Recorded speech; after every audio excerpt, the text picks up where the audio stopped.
नमस्कार दोस्तों, मैं ब्रिजेश त्रिपाठी एक बार फिर से एसएससी ज्ञान चैनल पर आप सभी का स्वागत है। जैसा कि हमारे पीछे आप देख पा रहे हैं, ये कुछ नदियां बनी हुई हैं और ये प्रायद्वीप भारत के अंतर्गत आती हैं। ये नदियां बहरहाल कुछ नदियां ऊपर भी हैं जो प्रायद्वीप में जाके तो गिरती हैं लेकिन निकलती हैं उत्तर भारत से, तो इनको भी हम देखेंगे और ये सारी नदियां निकलती कहाँ से हैं इसको भी देखेंगे।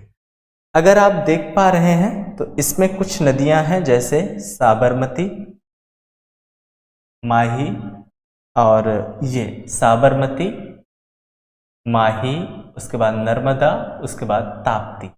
ये चार प्रमुख नदी हैं। ये जो नदियां गिरती हैं खंभात की खाड़ी में गिरती हैं यहाँ पे।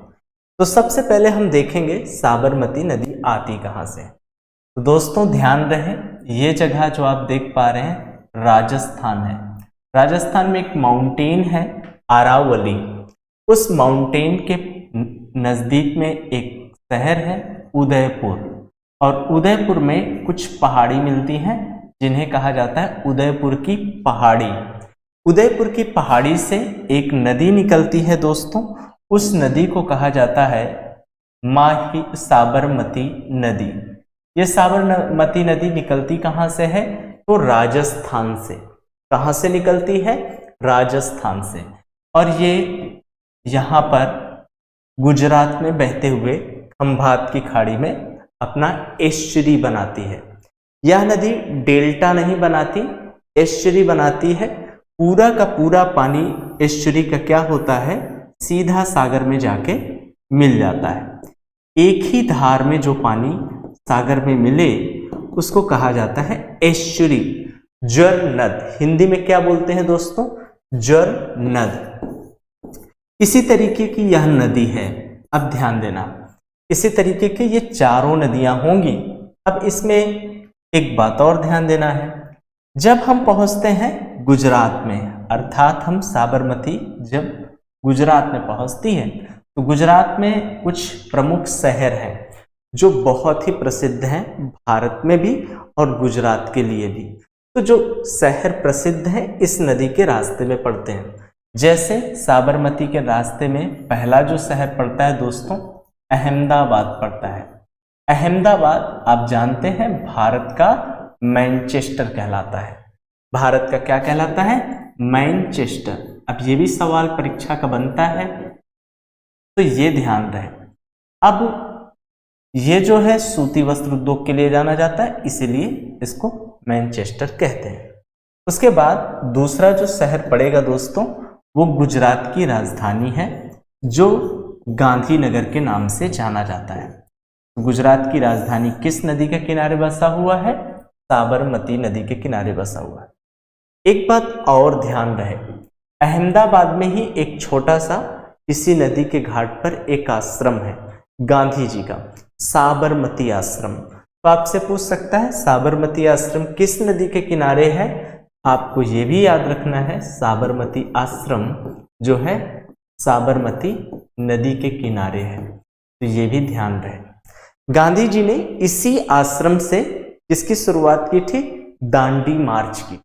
अब दांडी मार्च 1930 में सभी ने अवज्ञा आंदोलन के तहत इस मार्च को शुरू किया गया था गांधी जी के साथ। इनके साथ 78 अनुयायी थे। तो ये भी ध्यान रखना है कहाँ से शुरू किए थे? साबरमती से। कहाँ तक गए थे? यहाँ पे पड़ता है नौशारी, वहां तक गए थे, दांडी तक। ठीक, आगे चलते हैं अगली नदी पे। अगली नदी दोस्तों आप देख पा रहे होंगे, जो नदी है उस नदी का नाम है माही। माही नदी जो है कहाँ से निकलती है? तो ये सबसे पहले देखना एमपी से निकलती है, मध्य प्रदेश से। एक झील है दोस्तों जिस झील का नाम है महिद झील, और जो जगह है एमपी का धार जिला। अब ये प्राचीन काल में यही धार धारा जिला के नाम से, धारा नगरी के नाम से जानी जाती थी, और अब इसको कहते हैं धार। अब यहां से जो नदी निकलती है दोस्तों उसका नाम है माही। अब ये हम इसको रेट कर रहे हैं, आप ध्यान से देखिए। माही नदी जो है वो सीधे सीधे बहती है कहाँ से? एमपी में जाती है, उसके बाद राजस्थान में जाती है, राजस्थान से गुजरात में बहती है। तो जो अगली नदी है दोस्तों, जिसका नाम क्या है, माही। तो माही नदी कहाँ कहाँ बहती है, ये ध्यान देना है। माही कहाँ पहले बहती है, इसको ध्यान दीजिएगा। पहले ये एमपी से निकलती है, ठीक, महद झील से। उसके बाद ये कहाँ पे जाती है, उसके बाद ये जाती है राजस्थान में। और राजस्थान में दोस्तों याद रहे, यहाँ पे एक परियोजना चलती है माही नदी पर। उस परियोजना का नाम है जमुना लाल बजाज सागर। ये परियोजना चलती है किस नदी पे दोस्तों, तो माही नदी पे। अब ये राजस्थान में चलती है। अब ये राजस्थान में कौन सा जगह है, तो बांसवाड़ा जगह है, वहां पर ये परियोजना चलती है। जमनालाल बजाज, इतिहास का भी एक सवाल है मॉडर्न हिस्ट्री में। जमनालाल बजाज जो है गांधी जी के 5वें पुत्र के रूप में जाने जाते हैं। गांधी जी ने इनको अपना 5वां पुत्र स्वीकार किया था। गांधी जी के ऑलरेडी खुद के 4 लड़के थे, 2 दास और 2 लाल, जैसे रामदास, देवदास, मणिलाल और हरिलाल, ये 4 लड़के थे। लेकिन ये 5वें पुत्र के रूप में जाने जाते थे कौन, जमनालाल बजाज। बहरहाल बहुत गरीब बालक थे, लेकिन आगे चल के बहुत बड़े आदमी बनते हैं। आज जानते हो बजाज फाउंडेशन इन्हीं के नाम से चलता है। बजाज के बहुत सारी चीजें आती हैं, बजाज के गाड़ी आती है, बजाज के तेल भी आता है, बजाज का इलेक्ट्रॉनिक सामान बहुत आता है। तो आप समझ गए होंगे क्या कहना चाहता हूं। एमपी, राजस्थान, फिर आगे जाती है दोस्तों गुजरात। कहां पे जाती है, गुजरात। तो माही नदी 3 राज्यों में। खास बात एक और, ये नदी जो है ना दोस्तों, कर्क रेखा को 2 बार काटती है। कर्क रेखा को कितनी बार काटती है, 2 बार काटती है। ये भी एक सवाल है अपने आप में। कर्क रेखा को 2 बार काटने वाली नदी कौन सी है, माही। एक बात और याद रहे, अब देखो जैसा वर्ल्ड है ना, ये क्या है, वर्ल्ड। अब वर्ल्ड में पूछता है, ये है 0, ऊपर क्या है 23.5 अक्षांश कर्क रेखा, क्या है, कर्क रेखा, और नीचे क्या है 23.5 अक्षांश मकर रेखा। अब सवाल इनसे भी पूछता है कि ये बताओ दोस्तों, कर्क रेखा को 2 बार काटने वाली, तो मैंने बताया माही नदी कहां पर है, भारत में है। अब अगला सवाल जो बना, 0 अक्षांश मतलब भूमध्य रेखा, तो भूमध्य रेखा को 2 बार काटने वाली नदी कौन सी है, तो वो नदी का नाम क्या है दोस्तों, कांगो नदी। कहां पे पड़ता है, कांगो गणराज्य, अफ्रीका महाद्वीप में। फिर उसके बाद पूछता है मकर रेखा को 2 बार काटने वाली नदी, तो दोस्तों इसका नाम है लिम्पोपो नदी। अब ये लिम्पोपो नदी कहां पर है, तो आपको बताना होगा साउथ अफ्रीका में है। अफ्रीका महाद्वीप का एक देश है साउथ अफ्रीका, दक्षिण अफ्रीका, वहां पर है। तो ये 3 नदियों को ध्यान रहे आप इसको भी। तो इस तरीके से हो गई ये कौन सी नदी, माही नदी। अब देखते हैं दोस्तों नर्मदा नदी। देखिए नर्मदा नदी दोस्तों जहां से निकलती है वो जगह बहुत ही महत्वपूर्ण है, ध्यान से देखना और ध्यान से सुनना। देखिए नर्मदा नदी जो है दोस्तों, यहाँ पे देखिएगा, ये निकलती है अमरकंटक से। अमरकंटक कहाँ पे पड़ता है, एमपी और छत्तीसगढ़ की सीमा पे। कहाँ पे पड़ता है, छत्तीसगढ़ की सीमा पे, तो यहाँ पे पड़ता है। अमरकंटक से निकलती है 2 नदी। एक नदी तो दोस्तों चली जाती है जिसका नाम है सोन, उत्तर पूर्व दिशा में, और गंगा में मिलती है। कहाँ पे मिलती है, गंगा में, पटना में। ये आपको मैंने गंगा जब पढ़ाया था तो वहां पर बताया था। अब यहां से जो नदी निकल रही है अगली नदी, उसका नाम है नर्मदा। एक बात ध्यान रखना, भारत का जो ढाल है दोस्तों वो इस दिशा में है, बंगाल की खाड़ी में। लेकिन ध्यान दीजिएगा ढाल के विरुद्ध बह रही है ये दोनों नदी, नर्मदा और ताप्ती। तो ये क्यों बह रही है, इसका एक बड़ा रीजन है। देखो 2 माउंटेनियस सीरीज है, एक का नाम क्या है दोस्तों, विंध्याचल। अब इस विंध्याचल और इसके नीचे जो माउंटेनियस एरिया पड़ता है दोस्तों, उसका नाम पड़ता है आपका यहाँ पे सतपुड़ा। तो तो ये है सतपुड़ा, और इसी के बीच में यहाँ से अमरकंटक से नदी निकलती है जिसका नाम क्या है, नर्मदा। ये नदी आगे क्यों नहीं गई, क्योंकि इधर कई माउंटेनियस हिस्से पड़ गए और उसकी वजह से ये पानी जो था नर्मदा का इधर नहीं जा पाया। इसको इसीलिए कहा जाता है कि दो पर्वतों के बीच में, मतलब भ्रंश घाटी में ये बहती है और इतनी तेज बहती है दोस्तों कि नर्मदा पूरे भारत में सभी नदियों में दबंग नदी का दर्जा मिला हुआ है। एक खास बात इसका क्या है, ये नदी, ये भाई कौन सा दिशा है, पूरब, ये कौन सा दिशा है, पश्चिम।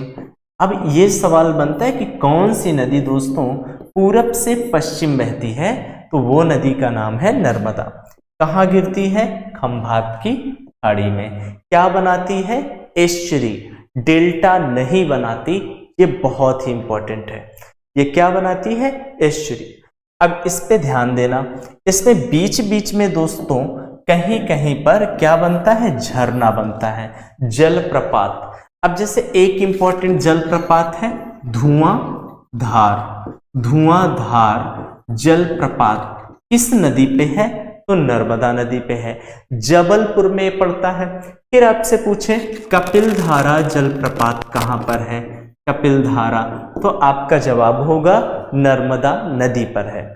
इसमें बहुत सारे बांध भी बने हैं, जैसे आपका महेश्वर बांध, ओंकारेश्वर बांध, और गुजरात में भी ये बहती है, तो गुजरात में सरदार सरोवर बांध। एक सवाल ये भी है कि कितने राज्यों में बहती है, तो पहले तो आप याद रखो एमपी, एमपी कौन सा हो गया, उद्गम राज्य हो गया इसका।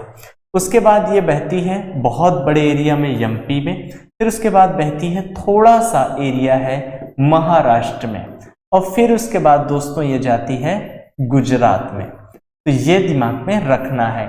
अब इस पे गुजरात में जो बांध बनाया गया सरदार सरोवर बांध, ये सरदार सरोवर बांध नेहरू जी के दौर में बना। पंडित जवाहरलाल नेहरू भारत के प्रधानमंत्री थे, लेकिन ये परियोजना को लोगों ने चलने नहीं दिया। उसका रीजन था, भाई जब कोई डैम बनेगा, बांध बनेगा, तो बहुत ज्यादा पानी का एकत्रीकरण किया जाएगा। अब ज्यादा मात्रा में एकत्रीकरण होगा पानी का, तो जंगल काटे जाएंगे, बहुत सी आबादी का विस्थापन किया जाएगा। इन सबको देखते हुए लोगों ने, जो समाज सेवी थे उस समय के, आज भी हैं, बूढ़े हो गए, जैसे मेधा पाटेकर, ये महिला सामने आती है और नर्मदा बचाओ आंदोलन की शुरुआत करती है। धीरे धीरे करके इसमें बहुत से सेलिब्रिटी भी जुड़ते चले गए।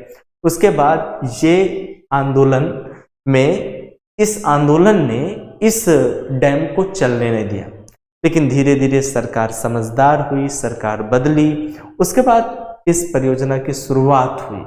तो कहीं कुछ अपना फायदा, कहीं दूसरों का फायदा, दोनों देखते हुए हम अच्छे से काम कर सकते हैं, कुछ अपना नुकसान भी झेलना पड़ेगा।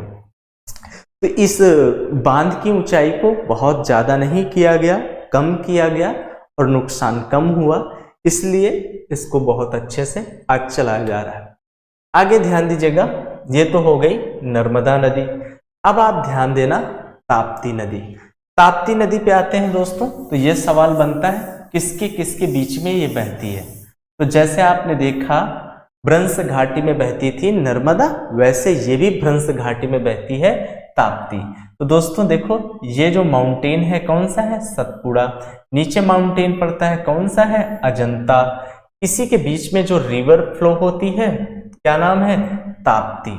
तो ताप्ती नदी एमपी से निकलती है। कहाँ से निकलती है दोस्तों, एमपी से। और एमपी में ये कौन सा जगह है, बैतूल, बैतूल से निकलती है एमपी से। ये प्रश्न बहुत इंपॉर्टेंट है, ये एसएससी में पूछा गया सवाल है। अब यहां से ये नदी ऐसे पश्चिम की ओर जाती है, तो वही कंडीशन, ये पूरब दिशा है और ये कौन सी दिशा है दोस्तों, पश्चिम दिशा है। अब ये नदी किधर जा रही है, पश्चिम की तरफ जा रही है, तो ये एमपी से निकली और पश्चिम की ओर जा रही है, मतलब गुजरात की ओर जा रही है, खंभात की खाड़ी में। एक बात याद रखना, ये कितने राज्यों में बहती है, तो एमपी हो गया, महाराष्ट्र भी हो गया और उसके बाद गुजरात हो गया। तो ये भी 3 राज्यों में बहती है। गुजरात का दोस्तों एक प्रसिद्ध शहर है सूरत। क्या नाम है? सूरत। सूरत किस नदी के किनारे बसा है? तो आपको ध्यान होना चाहिए, वो है ताप्ती नदी। तो ये चीजें आप समझ गए होंगे। इसी पे कुछ प्रोजेक्ट भी चलते हैं, जैसे काकरापारा परियोजना चलती है, उकाई परियोजना चलती है, ये गुजरात में इसी नदी पे चलती है। आगे देखते हैं दोस्तों, ये हो गया आपका ये 5-4 नदियां। नेक्स्ट पे चलते हैं, तो हम चलते हैं गुजरात में। गुजरात में भी कुछ नदियां हैं, बहुत इंपॉर्टेंट उदाहरण पेश किए जाते हैं। तो यहाँ पे हमको ये देखना है कि जो नदियां यहाँ पे निकलती हैं, जैसे देखो गुजरात का ये हिस्सा क्या कहलाता है? ये प्रायद्वीप है। यहाँ भी पानी है, कच्छ की खाड़ी की तरफ यहाँ भी पानी है और यहाँ भी पानी है, इसके 3 तरफ पानी है। तो इस प्रायद्वीप को क्या कहते हैं दोस्तों? इसको कहा जाता है कठियावाड़ प्रायद्वीप। इसको ध्यान से समझिए, ये कठियावाड़ प्रायद्वीप है। अब इसमें एक बात ये ध्यान देना है दोस्तों कि कठियावाड़ प्रायद्वीप से कुछ नदियां निकलती हैं। अब ये सारी नदियां जो निकल रही हैं, बीच में मांडो की पहाड़ी है। यहाँ पे आप देख पा रहे होंगे, ये मांडो की पहाड़ी है। अब इस पहाड़ी से बहुत सारी नदियां निकलती हैं, जैसे एक उंद नदी निकलती है जो कहाँ पे गिरती है? कच्छ की खाड़ी में। और एक इसी के बगल से निकलती है मच्छू नदी। अभी देखो इस पे बना हुआ पुल टूटा हुआ था ना, वही मच्छू नदी। अब ये कहाँ जाके गिर रही है, ये सवाल है। ये कच्छ का छोटा दलदल है, कच्छ का छोटा रण है। क्या है दोस्तों? छोटा रण है, ये दलदली इलाका है। उसी दलदली क्षेत्र में ये जाके मच्छू नदी गिरती है। उसके बाद ध्यान देना दोस्तों, अगली जो नदी है यहाँ पे, ये आप देख पा रहे होंगे, ये है भोगवा नदी। भोगवा नदी के तट पर कई ऐतिहासिक सिंधु घाटी सभ्यता के स्थल भी मिले हैं। तो ये भोगवा नदी जाके कहाँ पे गिरती है? खंभात की खाड़ी में, यहाँ पे। फिर उसके जस्ट बगल में एक नदी है दोस्तों, इस नदी का नाम है भद्रा नदी। ये भी जाके कहाँ गिरती है? खंभात की खाड़ी में। दोस्तों ये सारी नदियां क्या बनाती हैं? एस्चुरी बनाती हैं, डेल्टा नहीं बनाती। आगे फिर देखते हैं, यहाँ से ये गिरनार की पहाड़ी है और गिरनार की पहाड़ी में गिर पहाड़ी भी मिलेगी नीचे, और यहाँ से बहुत ज़्यादा यहाँ पे कहा जाता है एशियाई शेर कहाँ मिलते हैं? तो भारत के गुजरात के गिरनार पहाड़ी में मिलती हैं, गिर पहाड़ियों में मिलती हैं। यहाँ पे गिर राष्ट्रीय उद्यान भी है, गिर अभ्यारण्य भी है। अब ध्यान दीजिएगा, यहाँ से जो नदी निकलती है दोस्तों, उस नदी का नाम है सतरंजई नदी। और ये सतरंजई नदी जो गिर रही है, खंभात की खाड़ी में गिर रही है, लेकिन इस तट को क्या कहा जाता है दोस्तों? तो इस तट को कहा जाता है गुहेलवार का तट। गुहेलवार का तट है और यहाँ पे गिर रही है। आगे देखते हैं, यही मांडो की पहाड़ी से एक नदी निकलती है जिसका नाम है दोस्तों भादर। अब ये जाके गिरती है कहाँ पे? आप बताओ। अरब सागर में गिरती है, क्योंकि अब खंभात की खाड़ी तो यहाँ थी ना, अरब सागर इधर है, तो अरब सागर में गिरती है। लेकिन पूछे किस तट पे गिरती है? तो पोरबंदर तट पे गिरती है। अब ये हो गए, ये सारी नदियों को आपने देख लिया। अब एक बात बताओ दोस्तों, ये जो नदी है ना, ऐसा आपको नहीं लगता कि यहाँ पे ये जो इसके उदाहरण है वो एक अपकेंद्री नदियों का अपवाह का उदाहरण है? आप ऐसे समझिए, कोई चीज ऐसे हो, माउंटेन हो, और यहाँ से ऐसे नदी निकल गई, ऐसे नदी निकल गई, ऐसे निकल गई, ऐसे चारों तरफ निकल गई, तो आपने पढ़ा है ना अपकेंद्री बल, जो एक बाहर की ओर भाग रहा है बल या कोई वस्तु, कोई भी ऑब्जेक्ट। उसी तरीके से यहाँ पे देख सकते हैं ना, ये गुजरात का कठियावाड़ की नदियाँ क्या कहलाती हैं? अपकेंद्री अपवाह कहलाती हैं। क्या कहलाती हैं दोस्तों? अपकेंद्री अपवाह। ये आईएएस में प्रीलिम्स में पूछा गया सवाल था। अपकेंद्री अपवाह का उदाहरण पेश करने वाला जगह इनमें से कौन सा हो सकता है? तो वो दोस्तों कौन सा जगह है? कठियावाड़ प्रायद्वीप गुजरात का। बात क्लियर? तो अब आगे देखते हैं। एक नदी दोस्तों इसमें और गिरती है, लूनी नदी। अब आपको सोचना चाहिए कि ये लूनी नदी कहाँ से निकलती होगी आखिर। तो देखो दोस्तों ध्यान से, ये नदी आती है आरावली रेंज, मिलेगा आपको राजस्थान में। आरावली रेंज में एक जगह पड़ेगा, कौन सा जगह पड़ेगा ये? वो मिलेगा अजमेर। अजमेर में नाग की पहाड़ी मिलती है, वहीं से निकलती है दोस्तों ये लूनी नदी। और सवाल बहुत अच्छा बनता है, कौन सी नदी बहते बहते विलुप्त हो जाती है? तो वो कौन सी नदी है दोस्तों? लूनी नदी। तो आज तक का सफर यहीं तक रहा।